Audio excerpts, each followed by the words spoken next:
Now I want to break some news. Not only is Thomas Massie going to be there, Marjorie Taylor Greene is going to be there. So this is not partisan. This is patriotic. And for the first time since Donald Trump walked down the escalator, we are going to have progressives, moderates, independents, and MAGA supporters on the same side, demanding truth and justice. And this is really a wake-up call for the Trump White House. All right, before you guys comment, I'm a knucklehead. I forgot to do the day book, which is, of course, a fundamental to the show. So let me quickly do that. In addition to the 10:30 press event that Ro Khanna and Mr. Massie are doing, the president is hosting the president of the Republic of Poland today.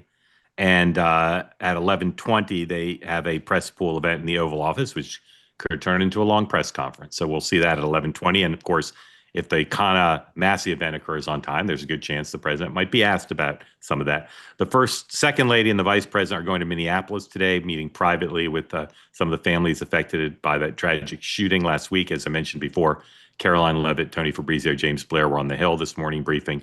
Bunch going up on the Hill today. I'll just mention a couple things.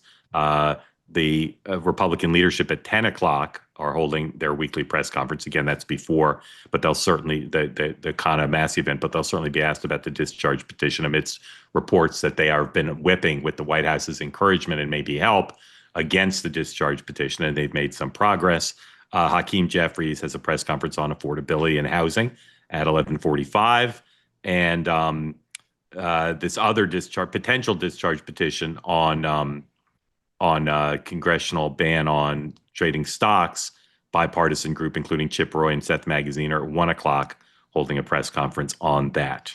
All right. Apologies for not doing that at the top. Sean, where are we on the connection between this press event later today and the discharge petition and the release of more documents, which last night they released documents the Democrats say was 97% stuff we'd already seen? Not just Democrats said that. Yeah, Right. yeah.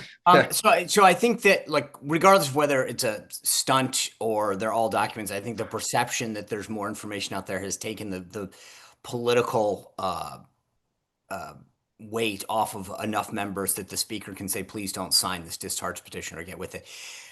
Assuming all Dems go with it, though, you're pretty close to that threshold. You need, what, 4 probably to sign? And they say they have 3. Right? Yep. They say, yeah. I mean, my count, I think you've got Nancy Mace, Marjorie potentially. So but as we know, they can flip them back. Right.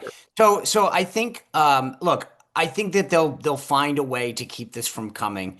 The problem is, and I literally had a really fascinating discussion. Roger Stone wrote a whole thing on this, which we talked about last night on the show.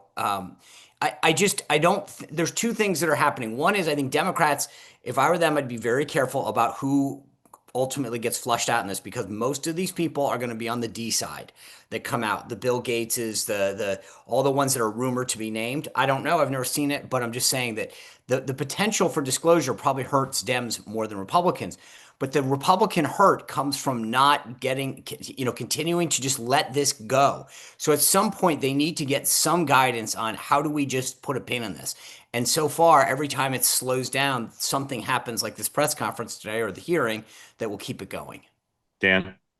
Yeah, if this press conference does accuse non-public, non-elected officials, so rich, powerful people. I don't believe any names will be named. Okay, well, if they get very descriptive but short of names, I think the clamor for information, who are these people? They need to be, it's going to give oxygen again. And at the same time, as Sean's saying, the White House is asking people to back off. So that dynamic becomes hard because it could dominate the news. The question is, does Trump try to change the subject here in the next 24 hours so that everyone goes running off in a different direction?